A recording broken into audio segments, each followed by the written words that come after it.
Hello दोस्तों, मैं गुंजन सिंह स्वागत करती हूँ आपका आपके अपने चैनल टारगेट विद हिंदी पर। तो दोस्तों, हिंदी साहित्य के मोस्ट इंपोर्टेंट क्वेश्चंस की सीरीज में हम लेकर आए हैं 30 का पीस। इसी 30 के पीस के माध्यम से हम पिछले वर्षों में आई हुई तथा आगामी विभिन्न परीक्षाओं में अति संभावित प्रश्नों को टॉपिक वाइज क्लियर करते हुए चलाएंगे विद एक्सप्लेनेशन। हर एक क्वेश्चन एग्जाम के पॉइंट ऑफ व्यू से मोस्ट इंपोर्टेंट होगा, चाहे वह एग्जाम टीजीटी का हो, पीजीटी का, नेट, जेआरएफ। और आज की वीडियो में हम लेकर आए हैं प्रगतिवाद से संबंधित मोस्ट इंपोर्टेंट क्वेश्चन, जिसमें हम प्रगतिवादी कवियों के विषय में बात करेंगे, साथ में उनकी रचनाओं के विषय में भी बात करेंगे।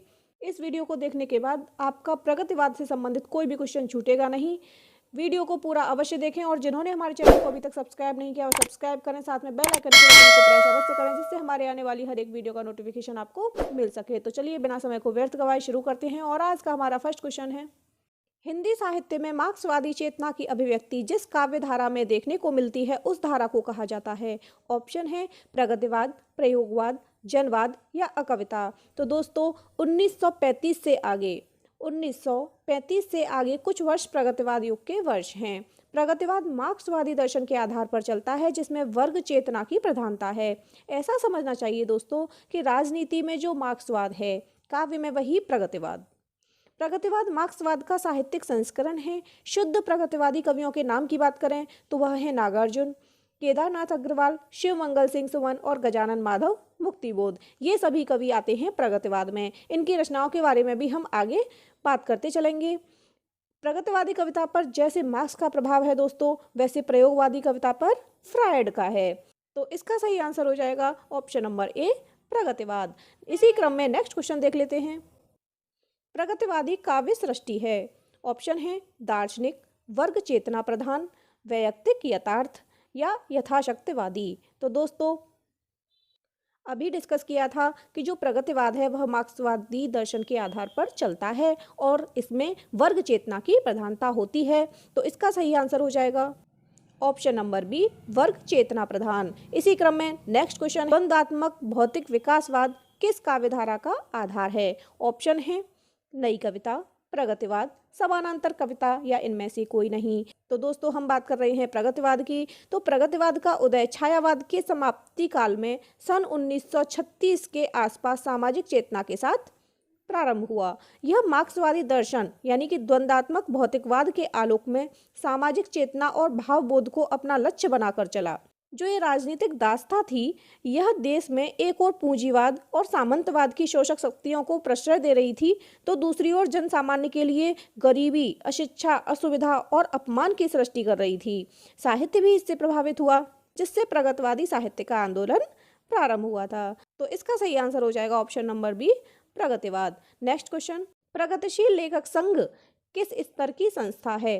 ऑप्शन है राष्ट्रीय, अंतर्राष्ट्रीय, राज्य स्तरीय या हिंदी भाषी प्रांतीय। तो दोस्तों 1935 में E.M. फास्टर के सभापतित्व में लंदन में प्रोग्रेसिव राइटर्स एसोसिएशन यानी कि प्रगतिशील लेखक संघ नामक अंतर्राष्ट्रीय संस्था का प्रथम अधिवेशन हुआ। यहीं पर भारतीयों में से कुछ समाजवादी विचारधारा वालों ने भारतीय प्रगतिशील लेखक संघ की स्थापना की, जिनमें मुल्कराज आनंद और सज्जाद जहीर शामिल थे। तो इसका सही आंसर हो जाएगा ऑप्शन नंबर बी, अंतर्राष्ट्रीय। ये जो प्रगतिशील लेखक संघ है यह अंतर्राष्ट्रीय स्तर की संस्था है। दोस्तों वर्ष 1936 में सज्जाद जहीर और डॉक्टर मुल्कराज आनंद के प्रयत्नों से भारतवर्ष में भी इस संस्था की शाखा खुली और प्रेमचंद की अध्यक्षता में लखनऊ में इसका प्रथम अधिवेशन हुआ। नेक्स्ट क्वेश्चन है, प्रगतिशील लेखक संघ के प्रथम अधिवेशन की अध्यक्षता की थी। ऑप्शन है प्रेमचंद, नागार्जुन, ही मासूम रजा ने या सूर्यकांत त्रिपाठी निराला ने। अभी डिस्कस किया था प्रगतिशील लेखक संघ के प्रथम अधिवेशन की अध्यक्षता की थी दोस्तों प्रेमचंद्र ने। इसी क्रम में नेक्स्ट क्वेश्चन देखते हैं, इसी से संबंधित है। लखनऊ में आयोजित 1936 के प्रगतिशील लेखक संघ के ऐतिहासिक आयोजन के अध्यक्ष थे। ऑप्शन है प्रेमचंद, जयशंकर प्रसाद, सूर्यकांत त्रिपाठी निराला या मुल्कराज आनंद। लखनऊ में आयोजित प्रगतिशील लेखक संघ के प्रथम अधिवेशन की अध्यक्षता की थी दोस्तों प्रेमचंद्र ने। नेक्स्ट क्वेश्चन है, प्रगतिशील लेखक संघ की स्थापना लंदन में किसके प्रयत्न से हुई थी। लंदन की बात हो रही है। ऑप्शन है प्रेमचंद, निर्मल वर्मा, मुल्कराज आनंद व सज्जाद जहीर या नागार्जुन व केदारनाथ अग्रवाल। इसका सही आंसर हो जाएगा ऑप्शन नंबर सी, मुल्कराज आनंद व सज्जाद जहीर के प्रयत्नों से प्रगतिशील लेखक संघ की स्थापना लंदन में हुई। नेक्स्ट क्वेश्चन देख लेते हैं। प्रगतिवाद के जन्म में किसका योगदान है? ऑप्शन है छायावादी, रोमानिया व पलायनवादी प्रवृत्ति, प्रगतिशील लेखक संघ की स्थापना, मार्क्सवादी प्रभाव या उपर्युक्त सभी। तो दोस्तों प्रगतिवाद के जन्म में इन तीनों का ही योगदान है, यानी कि ऑप्शन नंबर डी हमारा सही हो जाएगा। नेक्स्ट क्वेश्चन है, प्रगतिवाद के अंतर्गत कौन सा विचार अमान्य है? यथार्थवाद, रूपवाद, पदार्थवाद या समाजवाद। तो दोस्तों प्रगतिवाद के अंतर्गत यथार्थवाद, पदार्थवाद और समाजवाद शामिल हैं, रूपवाद शामिल नहीं है। तो इसका सही आंसर हो जाएगा option number B. Next question देख लेते हैं। नागार्जुन का असली नाम क्या है? ऑप्शन है कमलनाथ मिश्र, राजनाथ मिश्र, वैद्यनाथ मिश्र या रामनाथ मिश्र। दोस्तों नागार्जुन प्रगतिवादी विचारधारा के प्रमुख कवि हैं, इनके बारे में जान लेते हैं। बाबा के नाम से प्रसिद्ध कवि नागार्जुन का वास्तविक नाम वैद्यनाथ मिश्र था। क्या था? वैद्यनाथ मिश्र। इनका जन्म हुआ था दोस्तों 30 जून 1911 को मधुबनी बिहार के तरौनी नामक गांव में। अगर इनके निधन की बात करें तो इनका निधन हुआ था ख्वाजा सराय, दरभंगा, बिहार में 1998 में। दोस्तों नागार्जुन ने 1935 में दीपक, जो कि एक मासिक पत्रिका थी, इसका संपादन किया और 1942-43 में विश्व बंधु नामक पत्रिका, जो कि एक साप्ताहिक पत्रिका थी, उसका संपादन किया। हिंदी साहित्य में उन्होंने नागार्जुन तथा मैथिली में यात्री उपनाम से रचनाओं का सृजन किया था।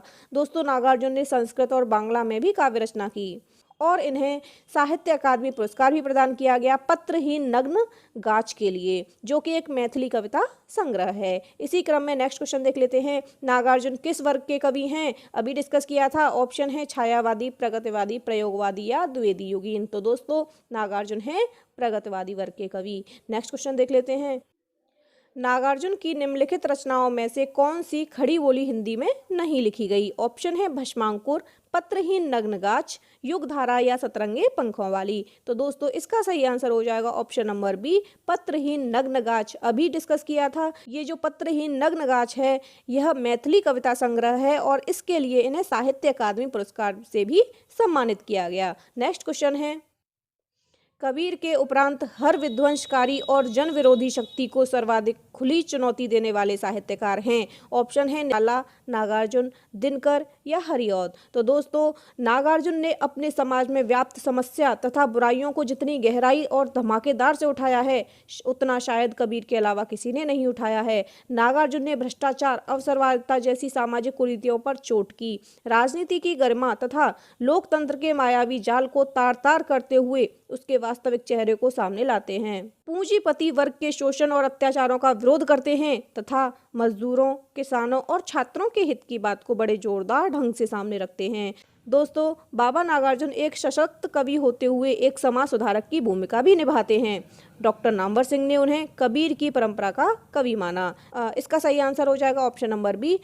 नेक्स्ट क्वेश्चन है, निम्न में से कौन सी विशेषता प्रगतिवादी की नहीं है? ऑप्शन है कल्पना प्रवणता, शोषण का विरोध, व्यंग्य प्रधानता या श्रम में सौंदर्य। तो दोस्तों इसका सही आंसर हो जाएगा ऑप्शन नंबर ए, कल्पना प्रवणता। ये जो कल्पना प्रवणता है ये प्रगतिवाद की विशेषता नहीं बल्कि छायावाद की विशेषता है। छायावादी कविता की यह सर्वाधिक महत्वपूर्ण विशेषता है जिसकी ओर सबसे पहले बलपूर्वक आचार्य रामचंद्र शुक्ल ने संकेत किया था। ये जो शेष विशेषताएं हैं ये प्रगतिवादी की हैं। नेक्स्ट क्वेश्चन है, प्रगतिवादी समीक्षक हैं। ऑप्शन है रामचंद्र शुक्ल, रामविलास शर्मा, बाबू गुलाब राय या श्याम सुंदर दास। तो दोस्तों ये जो रामविलास शर्मा है ये हिंदी में प्रगतिवादी समीक्षा पद्धति के एक प्रमुख स्तंभ थे। आचार्य रामचंद्र शुक्ल के बाद रामविलास शर्मा ही एक ऐसे आलोचक के रूप में स्थापित होते हैं जो भाषा, साहित्य और समाज को एक साथ रखकर मूल्यांकन करते हैं। उनकी आलोचना प्रक्रिया में केवल साहित्य ही नहीं होता बल्कि वे समाज, अर्थ, राजनीति, इतिहास को एक साथ लेकर साहित्य का मूल्यांकन करते हैं। दोस्तों रामविलास शर्मा की कृतियों के बारे में बात करें तो प्रेमचंद्र और उनका युग, निराला, भारतेंदु हरिश्चंद्र, प्रगति और परंपरा, भाषा और संस्कृति, भाषा और समाज, निराला की साहित्य साधना इत्यादि। नेक्स्ट क्वेश्चन है, प्रगतिवादी कवि हैं? ऑप्शन है जयशंकर प्रसाद, मुक्तिबोध, केदारनाथ अग्रवाल या हरिवंश राय बच्चन। तो दोस्तों ये जो केदारनाथ अग्रवाल हैं ये प्रगतिशील काव्य धारा के प्रमुख कवि हैं। इनका पहला काव्य संग्रह युग की गंगा आजादी के पहले मार्च 1947 में प्रकाशित हुआ। केदारनाथ अग्रवाल ने मार्क्सवादी दर्शन को जीवन का आधार मानकर जनसाधारण के प्रति जीवन की गहरी व्यापक संवेदना को अपनी कृतियों में मुखरित किया। नेक्स्ट क्वेश्चन देख लेते हैं। फूल नहीं रंग बोलते हैं के रचनाकार हैं? ऑप्शन है केदारनाथ अग्रवाल, नागार्जुन, त्रिलोचन या नरेश मेहता। तो दोस्तों इसका सही आंसर हो जाएगा option number A, Kedarnath Agrawal. फूल नहीं रंग बोलते हैं इसके रचनाकार हैं केदारनाथ अग्रवाल। इनके अन्य प्रमुख कविता संग्रह हैं गुल मेहंदी, हे मेरी तुम, बोले बोल अबोल, जमुन जल तुम, कहें केदार खरी खरी, मार प्यार की थापें इत्यादि। नेक्स्ट क्वेश्चन देखते हैं।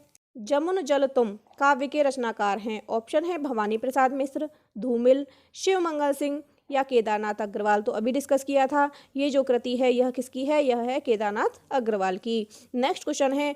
अबे सुन बे गुलाब, भूल मत कर पाई खुशबू रंगो आब काव्य पंक्तियों का संबंध है? ऑप्शन है प्रगतिवादी कविता से, प्रयोगवादी कविता से, समानांतर कविता से या इनमें से कोई नहीं। तो दोस्तों ये जो काव्य पंक्तियां हैं यह सूर्यकांत त्रिपाठी निराला की प्रगतिवादी रचना कुकुरमुत्ता से ली गई है। तो इसका संबंध है प्रगतिवादी कविता से। इनकी अन्य प्रगतिवादी रचनाएं हैं दोस्तों अणिमा, नए पत्ते, बेला तथा अर्चना। नेक्स्ट क्वेश्चन है।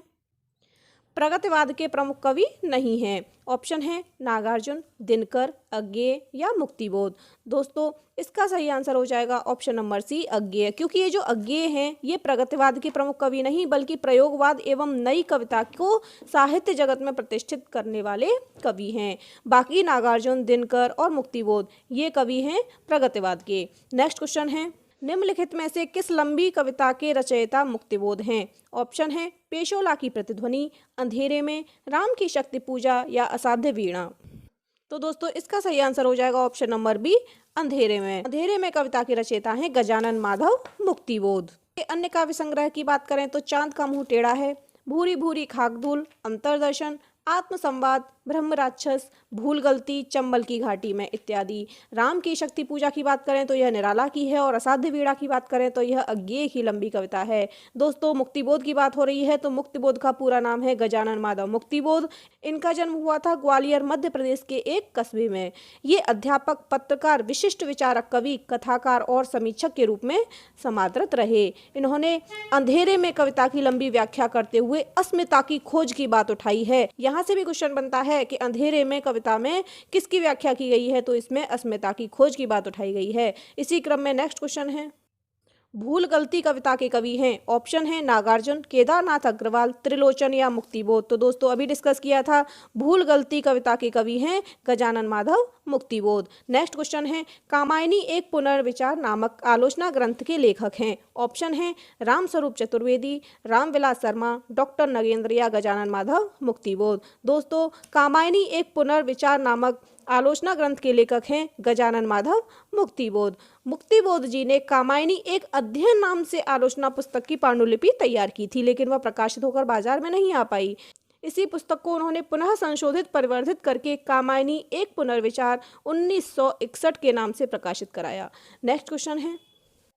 रहस्य पुरुष का बिंब मुक्तिबोध की किस कविता में नहीं है? ऑप्शन है मेरे सहचर मित्र, अंधेरे में, इस चौड़े ऊंचे टीले पर, मुझे पुकारती हुई। तो ये जो मुक्तिबोध हैं इनकी ब्रह्म राक्षस एवं अंधेरे में कविताओं में है फैंटेसी अर्थात एक जादुई कथा में आधुनिक जीवन अनुभवों की अभिव्यक्ति है।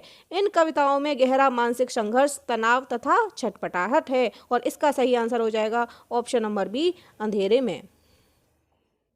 नेक्स्ट क्वेश्चन है। गजानन माधव मुक्तिबोध की रचना चांद का मुख टेढ़ा है में कौन सी कविता संकलित नहीं है? ऑप्शन है जन्मदिन की धूप में, एक स्वप्न कथा, भूल गलती या ब्रह्म राक्षस। तो दोस्तों गजानन माधव मुक्तिबोध की रचना चांद का मुख टेढ़ा है में भूल गलती, एक स्वप्न कथा, ब्रह्म राक्षस, पता नहीं, डूबता चांद कब डूबेगा, मुझे याद आते हैं, ये सभी कविताएं संकलित हैं। दोस्तों इसका सही आंसर हो जाएगा ऑप्शन नंबर ए, जन्मदिन की धूप। मुक्तिबोध की ये रचना चांद का मुख टेढ़ा है में संकलित नहीं है। बात करें चांद का मुख टेढ़ा है इसका प्रकाशन कब हुआ था? तो इसका प्रकाशन हुआ था 19 1964 में। इसी के साथ ये जो जन्मदिन की धूप में कविता, यह केदारनाथ सिंह के द्वारा रचित है, जो अकाल में सारस कविता संग्रह में संकलित है। नेक्स्ट क्वेश्चन है, मुक्तिबोध की किस पुस्तक को प्रतिबंधित किया गया था? ऑप्शन है विपात्र, एक साहित्यिक डायरी, चांद का मुंह टेढ़ा है, भारत इतिहास और संस्कृति। तो इसका सही आंसर हो जाएगा दोस्तों भारत इतिहास और संस्कृति। इस पुस्तक को प्रतिबंधित किया गया था। मध्य प्रदेश शासन द्वारा भद्रता और नैतिकता के विरुद्ध ठहराई गई इस पुस्तक पर मध्य प्रदेश न्यायालय में मुकदमा चला था, जिसका निर्णय था इसके 10 आपत्तिजनक अंशों को हटाकर इसे पुनः प्रकाशित किया जा सकता है। पाठ्य पुस्तक जिसका निर्णय था कि इसके 10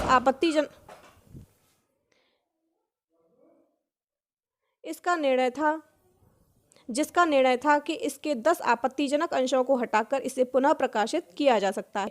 पाठ्य पुस्तक संस्करण की भूमिका में मुक्तिबोध ने लिखा है कि यह इतिहास की पुस्तक नहीं है, इस अर्थ में कि सामान्यतः इतिहास में राजाओं, युद्धों और राजनैतिक उलटफेरों का जैसा विवरण रहता है वैसा इसमें नहीं है। युद्धों और राजवंशों के विवरण में न अटककर मैंने अपने समाज और संस्कृति के विकास पथ को अंकित किया है। नेक्स्ट क्वेश्चन देख लेते हैं, त्रिलोचन शास्त्री की कविताएं हिंदी के अतिरिक्त किस अन्य उपभाषा में हैं? ऑप्शन है ब्रज, मैथिली, अवधी या भोजपुरी। तो दोस्तों इसका सही आंसर हो जाएगा ऑप्शन नंबर सी, अवधी। जो ये त्रिलोचन शास्त्री हैं, इनकी कविताएं हिंदी के अलावा अवधी बोली, जो कि पूर्वी हिंदी के अंतर्गत आती है, उसमें हैं। त्रिलोचन का साहित्य सफर पत्रकारिता से शुरू हुआ और आगे चलकर वे हिंदी साहित्य के 3 प्रगतिशील कवियों में एक स्तंभ माने गए हैं। दोस्तों यहीं से वास्तव में अवधी कविताओं में तरक्की देखने को मिलती है। त्रिलोचन जी ने अवधी में एक अच्छी रचना अमोला लिखी है, जिसमें 2700 वर्ब एक साथ हैं। नेक्स्ट क्वेश्चन है, निम्नलिखित में दिनकर की काव्य रचना नहीं है? हुंकार, कुरुक्षेत्र, उर्वशी या त्रिधारा। दोस्तों इसका सही आंसर हो जाएगा option number D, Tridhara. Tridhara Dinkar की काव्य रचना नहीं बल्कि सुभद्रा कुमारी चौहान की रचना है। इनकी अन्य प्रमुख कृतियां हैं बिखरे मोती, उन्मादिनी, सीधे साधे चित्र, मुकुल और मिला तेज से तेज इत्यादि। दोस्तों ये जो सुभद्रा कुमारी चौहान है, इनकी कविता झांसी की रानी अपने समय में काफी प्रसिद्ध हुई, जो कि बुंदेलखंडी लोक शैली में लिखी गई। भारतीय तटरक्षक सेना ने 28 अप्रैल 2006 को सुभद्रा कुमारी चौहान की राष्ट्र प्रेम की भावना को सम्मानित करते हुए तटरक्षक जहाज को सुभद्रा नाम दिया। वहीं भारतीय डाक तार विभाग ने 6 अगस्त 1976 को सुभद्रा कुमारी चौहान के सम्मान में 25 पैसे का एक डाक टिकट जारी भी किया। वहीं अगर हम बात करें रामधारी सिंह दिनकर की प्रमुख रचनाओं के बारे में, तो रेणुका, हुंकार, रसवंती, द्वंद्व गीत, कुरुक्षेत्र, रश्मिरथी, उर्वशी, परशुराम की प्रतीक्षा, इतिहास के आंसू, धूप और धुआं, दिल्ली, नीम के पत्ते, नील कुसुम, संस्कृति और 4 अध्याय, हारे को हरिनाम इत्यादि। रेणुका नामक काव्य संग्रह दिनकर जी का प्रथम काव्य संग्रह है। इसी क्रम में नेक्स्ट क्वेश्चन है, हारे को हरिनाम शीर्षक काव्य ग्रंथ के रचनाकार हैं? ऑप्शन है मैथिली शरण गुप्त, रामधारी सिंह दिनकर, वियोगी हरि, सुमित्रा नंदन पंत। तो इसका सही आंसर हो जाएगा, अभी डिस्कस किया है, option number B, Ramdhari Singh Dinkar. Next question है, रामधारी सिंह दिनकर की किस कृति को आधुनिक युग की गीता कहा गया है? ऑप्शन है रेणुका, हुंकार, कुरुक्षेत्र या उर्वशी। तो दोस्तों इसका सही आंसर हो जाएगा option number C, Kurukshetra. Ramdhari Singh Dinkar की कृति कुरुक्षेत्र को आधुनिक युग की गीता कहा गया है। युद्ध की समस्या को लेकर लिखे गए प्रबंध काव्यों में कुरुक्षेत्र का स्थान बहुत ऊंचा है। कुरुक्षेत्र एक काव्यात्मक गीत है जिसमें आध्यात्मिक चिंतन के स्थान पर आधुनिक जीवन के प्रश्नों का चिंतन है। नेक्स्ट क्वेश्चन है, 2 राह समय के रथ का घर घर नाद सुनो, सिंहासन खाली करो कि जनता आती है। यह पंक्तियां किस कविता से उद्धृत हैं? ऑप्शन है शिवमंगल सिंह सुमन, रामधारी सिंह दिनकर, मैथिली शरण गुप्त या महादेवी वर्मा। तो दोस्तों ये जो पंक्तियां हैं यह रामधारी सिंह दिनकर के जनतंत्र का जन्म नामक शीर्षक से उद्धृत है। नेक्स्ट क्वेश्चन है, बालकृष्ण शर्मा नवीन का सर्वप्रथम प्रकाशित काव्य संग्रह है? ऑप्शन है क्वासी, रश्मिरेखा, उर्मिला या कुमकुम। तो दोस्तों इसका सही आंसर हो जाएगा ऑप्शन नंबर डी, कुमकुम। बालकृष्ण शर्मा की बात कर लें तो ये जो बालकृष्ण शर्मा नवीन हैं यह 1930 तक कवि के रूप में यशस्वी हो चुके थे, परंतु इनका पहला कविता संग्रह कुमकुम 1936 में प्रकाशित हुआ था। इनकी अन्य प्रमुख रचनाएं हैं रश्मिरेखा, अपलक और क्वासी। 1931 में गणेश शंकर विद्यार्थी की मृत्यु के पश्चात कई वर्षों तक वे प्रताप पत्र के प्रधान संपादक के रूप में कार्य करते रहे। दोस्तों राष्ट्रीय काव्य धारा को आगे बढ़ाने वाली पत्रिका प्रभा का संपादन भी उन्होंने किया। इसी क्रम में हमारा आज का नेक्स्ट क्वेश्चन और लास्ट क्वेश्चन है, नवगीत दशक 1, 2, 3 का संपादक कौन था? तो दोस्तों इसका सही आंसर हो जाएगा ऑप्शन नंबर ए, शंभुनाथ सिंह। दोस्तों नवगीतकार योगेंद्र दत्त शर्मा की प्रतिभा से प्रभावित होकर डॉक्टर शंभुनाथ सिंह ने नवगीत दशक योजना में उन्हें प्रमुख कवि के रूप में संकलित किया। उनके द्वारा संपादित है नवगीत दशक 1, 2 और 3। तो दोस्तों अगर आपको हमारी यह वीडियो पसंद आई हो तो प्लीज़ लाइक करें, शेयर करें और हमारे चैनल को सब्सक्राइब करें। मिलते हैं नेक्स्ट वीडियो में। धन्यवाद।